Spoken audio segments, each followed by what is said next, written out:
Hello and welcome back to the podcast. I'm Laura. Kayla. And we're attempting this for time number 2 because you guys really, really enjoyed it last time. So we're going to go for it again. We're doing the same deal with our questions this time. And then I have a couple talking points we're just going to elaborate on. Okay. Yeah. So what is your favorite beach that you have ever been to? My favorite beach that I've ever been to is probably a beach called Waimea Bay on North Shore, Oahu. Of course. That beach itself is so pretty, and there's a cliff jump that I want to do really bad, but the swells were too big when we were there. So yeah, that's my favorite. I would say when I went to Greece, I have no idea what it's called, but it was like off in between two mountains. You went down, and it was literally all white pebbles everywhere, and then on the shore, like, you know how we had like huge like waves breaking on shore today? It was like maybe triple that size. So when you're first going out, it's like terrifying. That's so fun. But then it's so calm. It makes no sense. It was like literally like just smooth water, and then right when you got to like where the shore meets, it was like huge waves that you'd have to go that over. was in Waimea Bay. That was the issue. Is the wave breaks were so big, but there was like only so many of them. Yeah. It wasn't super choppy like it can get on the Atlantic. But there were so many people in the water who did not know the ocean. Like you don't know how the ocean works, and you don't know how to swim. Why are you swimming at an ocean in Hawaii? You're just so blessed to know the ocean. People so well. like surf there. Like, why are you? I mean, not right then, but yeah, it was intense. Cool. What is your favorite beach town? Because that's very two different things. Oh, at least for me. I don't know if it's my favorite, but the one that comes to my head is Boca Grande in Florida is probably my favorite. It's like old people town all the way, but I love it so much. Like, it's just so chill, and it's all locals. There isn't honestly much to do other than go out on the boat and go out to dinner in town, but they literally close like at like 8 at night. Like, it's such an old people town. Is it like near Naples-ish? I don't remember. Oh, okay. I think my favorite is Wilmington, but like, duh. I love Wilmington. I'll talk about it to the day that I die. Wilmington, North Carolina is my favorite. Well, I guess it would be Wrightsville Beach, I guess. But it's just like everything as a whole. In Wrightsville Beach, there's like the houses, and then there's the couple little shops, and then it is the beach. I just think everything that's there and how it is, I don't know. I really love it. I also love Jack's Beach. That's like a close. Like, those are both pretty competitive for me. I don't hear often that people actually like Jacksonville. So not like Central Jack's Beach, but North Jack's Beach into like Neptune and Atlantic Beach. Okay. Those are my favorite areas ever. Like, I want to end up settling down there. Like, I want to. In Jack's? Yes, in North Jack's. Why did I not know that? I swear I've told you this before, because I always ask you if you've ever been to Jack's, and you're like, no. I just hear you always wanting to go to places, but not That's settling true. down in Jacksonville. No, I like in high school, I went there a few times. Like, my mom went there for her birthday. Like, we love that North Jacksonville area. Like, not necessarily the central one, but like into Neptune and Atlantic, there's so many cute coffee shops, and just like, I love how there's access to things, but you don't feel like the city's overspilling into the beach. Like, it's not giving Miami. That's kind of like home for me too. No, where you live's also great. I just Oh, hey Bill, you got anything to say? oh. Okay. You could only listen to one genre of music for the rest of your life. What are you picking? Oh, am I answering first? Okay. I probably, the mix between like indie rock vibes is my favorite genre of all time. Do I listen to it the most often? No. But it to my core is my favorite genre, like Mount Joy, like RKS, like that type of vibe. That just wholesome, like feel good music. That's what I would listen to for the rest of my life. Well, when I picture you, I'd picture exactly that. So I could have guessed that. I would go with country. Yeah, Sorry but you already breaking the fourth wall. That's insane, dude. I literally wear insane. cowboys everywhere. It's gotta be. You have to expect it. I wasn't. Really? No, not at all. What did you think I was gonna say? Either worship or like the Okay, I Lumineers, was like thinking Jack worship. Johnson, like Bob Marley vibes. No, I would either pick worship or country, but I'm just going to go with country for this answer. Okay. What is your love language? Most people have one that they like giving and one that they like receiving, and usually those are different. Are they the same for you, or do you have two different ones, or what are they? My love language, I would say that I have two. So I would say in like relationship wise, like male female, I am touchy, like touching, like hugging, like combing through the hair, back scratches. That's all me all day. But when it comes to friends, I would say like giving. Like I just baked for my friend that was going to Zambia. Oh, like gifts. Yeah. Yes. Yeah. 100%. Yes. Okay. Giving, I feel like I am a acts of service person. Like I enjoy doing things for you and not in like a gift giving way. I'm a terrible gift giver, and that's weird. It just gave her a notification on her phone that I sent her a TikTok, and clearly our phones are right here, but okay, moving on.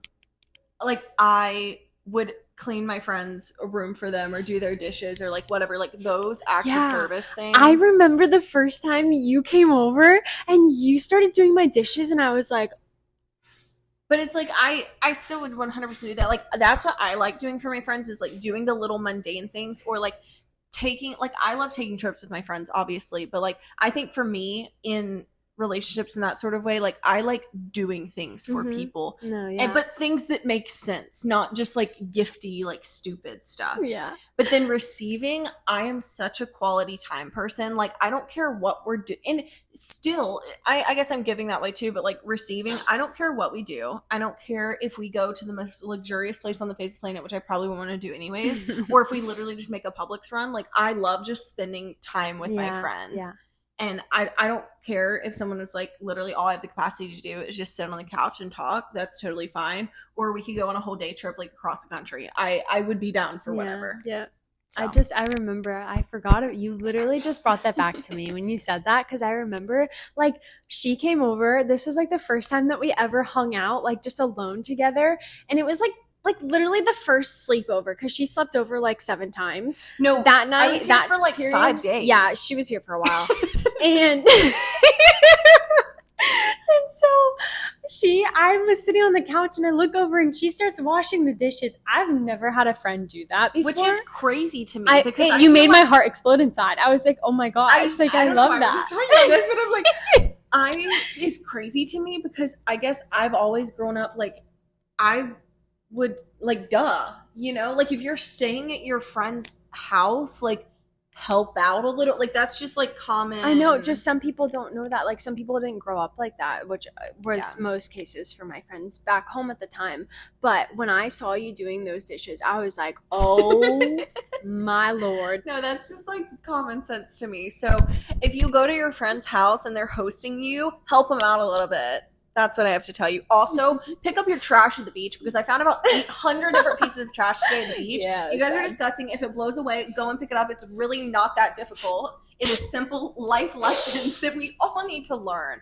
Okay? And that's all I'm going to say about that. Thank you for coming to my TED Talk. Pick up your trash. You just called them disgusting as if they're the ones. No, I mean, like I'm saying, if you're one of those people who lets trash just fly away from you at the beach, like, you're gross. Okay. What is the most important thing to you in a friendship, like most important value or practice? Communication, always. In every single friendship, relationship, anything. Communication. Well, yes, I'd hope, but you'd hope, you know? Yeah. You'd hope, and you don't. It doesn't. Not a lot of people actually know how to talk. You might not be someone who knows how to talk. Acknowledge it now. So this episode, we're calling out you people. Yeah. Oh, okay. What? It's trying to airdrop. Anywho's, I think for me, my biggest thing is intention. Like, I want someone who can be just as intentional as me. You know what? Actually, I'm going to retract everything that I just said. We're going to take that answer back, because I came up with a better one amidst it. Someone who is understanding. Because I am the most chaotic person in the entire planet. I have no time. No, you're not. It feels like. and I will tell you like how busy and stressed I am, and then I will go to California the next day, and you'll be like, what? I'm confused because I am at a point in my life where like I can't do all the little things in between if I want to do something like bigger. So I have to really prioritize that. So it's like I truly don't have the capacity for all these little things in between. But then you see me go in California the next day and you're like, dude, what's up with that? So for my friends who don't hate me for it, I love you and I appreciate you getting it. We love you. I appreciate you understanding and getting it and supporting me regardless. But I also just feel like for years I've been so all over the place and like always busy, but we figure it out. And it's fine. I really value the friendships that are not insecure in that aspect and understand that life happens and our priorities happen. And just because this one event or situation might be a current priority, it doesn't make that person any less to the friendship. Does that make sense? Yeah. I said that a little weird, but I get you. I think you know what I meant. Yeah. What are you most proud of about yourself? Sorry, my brain stopped working while I was reading that. That's a hard question. I'm pretty sure you wrote this one. No way. I haven't touched it. I feel okay. You want me to go first?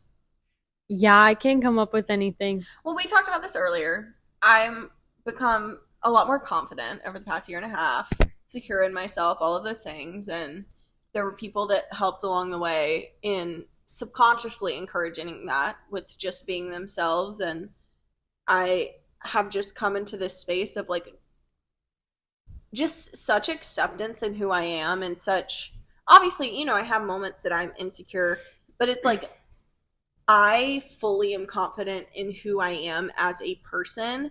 The insecurities that come only tend to be like a little bit of physical insecurities sometimes, but those genuinely come and go. I don't know. I just feel really secure in myself. Sometimes I think I talk too much and I need to shut my mouth a little bit more. No, you don't. But other than that, I feel like I've been getting a lot better at it. I also, I'm improving on eye contact. I always hated eye contact because I couldn't do it with people. It intimidated me.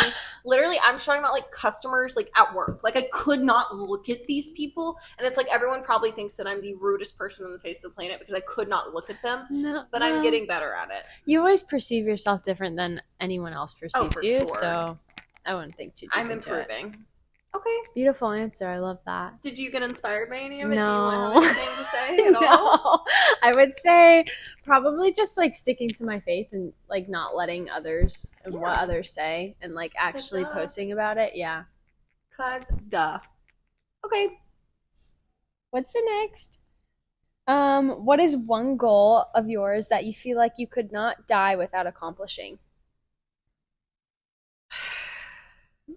Do you want to go first? I don't want to go first. I read this one when I was getting ready, and I was like, "Oh." Oh, the question? Yeah, like stumping. Something that I would say going to Africa. As of lately, I've had such like a heart for going to Africa and going on a mission trip. So, as long as I do that first, I will be happy. I want to go to Africa too, but not for those reasons. I just want to slay away in South Africa and like be in Cape Town and be cute. You know? No, I would love to see the little kids and just yeah. I feel like I have so many. Genuinely, if we're talking honesty here, I'm very content with my life, and I have been that way thankfully. Well, actually, you know what? Not gratefully, thankfully. This is me and my perception. It's my choice. Everybody has this choice. I have been content for quite a few years now that, like, if tomorrow was my last day, I would be okay with how I've impacted people, the kind of person I've been, and the things that I've done. I love that. Not saying that I want to peace out, but I have so many things that I want to do. I would love to still cliff jump in Hawaii. I would love to skydive. There's a rope swing in Moab, I don't know how to say it properly, Utah, that I would really love to do. Mostly just super adventurous things that are like things that I would love to accomplish. But I will say I feel like I've already done so much of that it's like I don't know. I'm just really grateful, but I don't have one specific thing because I feel like I am such a content person. Yeah. Have you ever had or have a recurring event in your dreams? If so, what is it and what does it symbolize? I wrote this because I have a really interesting answer to this that I feel like I've told you already. But I keep having dreams about like people from my past that I have like loved very deeply in like a relationship sense and in just like family, friends, and old friends and stuff like that, and bringing them to the gospel.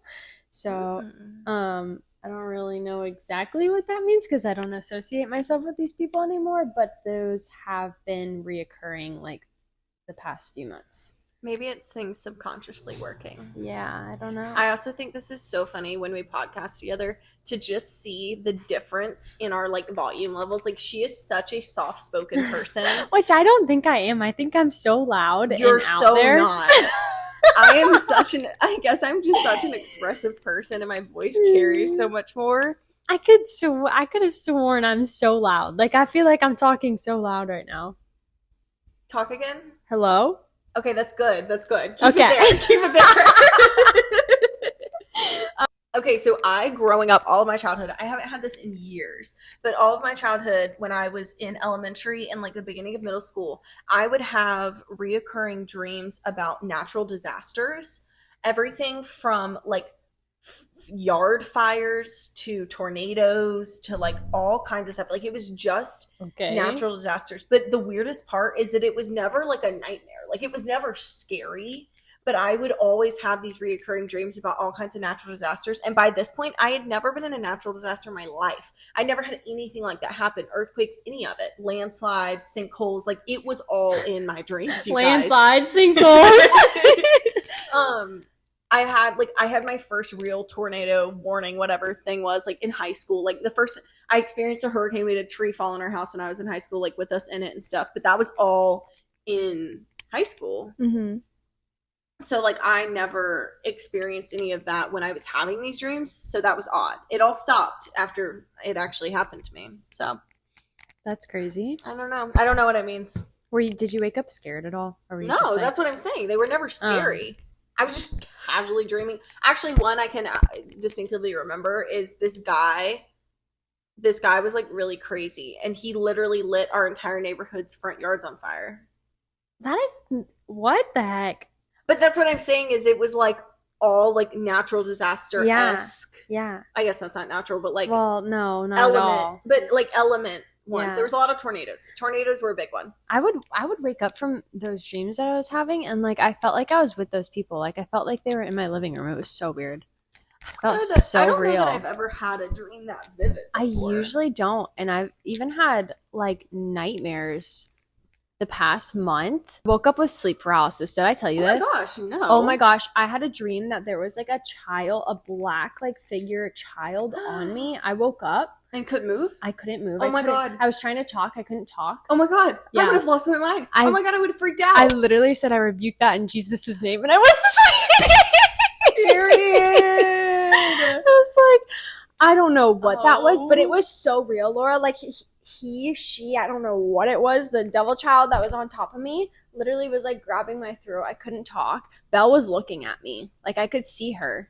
Oh my God. Yeah, but that's because I was moving. You know what I mean? Like I was trying to talk. It was crazy. Oh my God. I'm so sorry for anyone who's ever dealt with that ever. I don't understand you, but I stand with you. What is your favorite thing about yourself? Do tell us. I would say my bubbliness.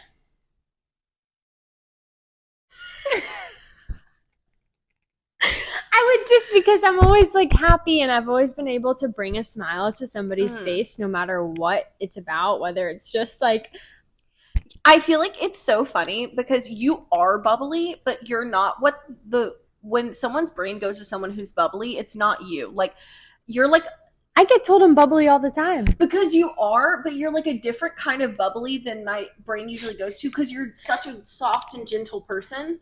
But then you're like giggly and bubbly. And it normally I feel like bubbly people are like pretty like bigger. Does that make sense? You're like small bubbles or like bubble wrap. That's so funny. I've been called a lot of things, but I've never been called bubble wrap before. That's insane. Because you are bubbly, but you're so like soft and gentle and like have such a calm nature to you, where I guess I in my brain usually associate bubbly someone with someone who's kind of like all over the place, like maybe a little bit like louder, super fun, and like you are all of those things, but in a different way than I guess my mind like goes to. Because like I'm thinking of another bubbly person, and like you guys could not be more different. Huh. But you are in your own little way, bubble wrap. Bubble wrap? Oh my gosh. They're like smaller. You know, I'll take it. Honestly, I've been called so much worse. Oh my god, no, it's a compliment. What are you I'm messing with you. I'm messing with you. See,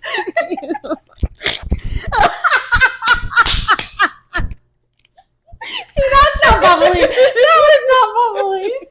Okay. All right, I'm gonna cry. I guess I have to say what my favorite thing about myself is. I would say my favorite thing about myself. Oh my gosh, I have so many. Humble queen.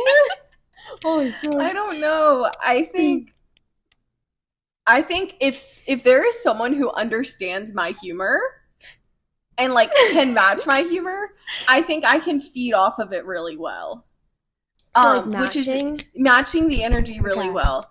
But I do have friends who have an entirely different sense of humor than me. And when that happens, I still stick to my humor. And then I think it's hilarious because it's just so different. But anybody else would just be highly confused. But I think if there's someone who can match my humor, like I can just banter back and forth and back, like, and it can be a fun thing. I also would guess to say the style in my brain, not necessarily the one in my on my physical body, but like the vibes going on in my head. The vibes going on in my head, like my mental Pinterest board is pretty immaculate. So your imagination, your vision, a good one. My creative vision. Thank you. You're welcome. Love ya.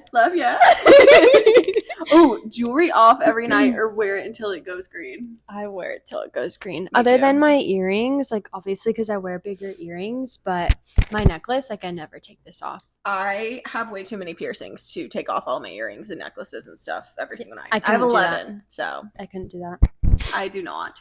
The last one. How do you handle arguments or disagreements with someone close to you? And when I say close to you, I'm talking about like your like parents or like or sisters or like siblings. Like I'm talking about close to you. Okay, so my family, my household, we all are so honest that it's like too honest. Like we talk too much sometimes. Sometimes we over communicate and that just makes things worse. Like we're not ones to keep things to ourselves.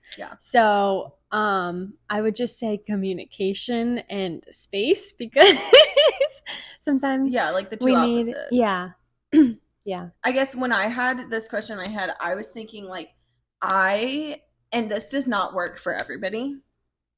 If I'm having a tussle, if you will, with anybody in my personal life, I want to sit down and figure it out. Like, I want to sit down, let's talk, let's discuss. Like, I don't need a breather. Like, let's figure this out. And I can come down to, like, as long as that person is matching, like, my maturity level when it comes to having a discussion and they're not being petty and, like, being 5 years old, let's figure this out. Like, I'm not walking away from this conversation frustrated with you. Like, we both can be mature adults. We can sit down, we can talk about it, and we can say, hey, I messed up here, you messed up here, and take accountability for our actions. Some people need that time to like sit in it and really figure out how they feel about it. And I am like, no, I'm not walking away from this upset. Let's work this out, which some people can't do. With our family though, we don't go like days without talking to each other. It's like we usually like figure it out right then and there, and it's nothing to get us like so like hyped up. It's more so just like a like butting heads, but like we're never like we never stay mad at each other for longer than like 3 hours at most. There have only been a few situations in which it's been like because I have people in my family, and I'm not going to say specific people, but like I have people in my family that cannot just talk it out right there and need a couple days. Yeah. And I don't, and it eats me alive. And I'm like, I hate this. Like let's just communicate. Yeah. I have a couple talking points that I wrote down before we wrap up this podcast. I'm not going to go through all of them. But I did just want to say that I really miss being 15 and like when nothing mattered ever. Everything else is going to take like elaboration, so we'll save that for another time. But like, I really miss sometimes being like 15 and 16 and having absolutely no responsibilities. But I love this chapter of my life having the independence that I do. Yeah. I would say I miss like being 16 too, and just that life that I had and like the people I was with. I just was so happy and like. Oh, see, I was not. I was down really bad, but I didn't have any bills other than my phone bill. That was great. I actually just like went to work for fun. That's also kind of not true. I've been a workaholic for a long time, but like I love that you at 16 had so much fun. I did. That's when my personality started blooming. I guess same. Yeah. I don't know. 16 was really like rough self-discovery. Mm-hmm. I think is what I'm getting at with the age of 16 for sure. I just sometimes miss like being a stupid little high schooler who didn't have any responsibilities and could just like vibe and do like stupid stuff, and it was okay because you were in high school, you know? Yeah, I don't know. I don't actually miss. Oh, all right, Alexa, stop. You don't actually miss it? No, I love where I'm at. I love being old. I'm a weirdo. Missing it is like, I wouldn't go back, but I do think sometimes it would be nice. But we're going to go ahead and wrap up this podcast before this camera cuts off. Yep. We love you so much. We'll be back when we're back. See ya. Bye. Love ya.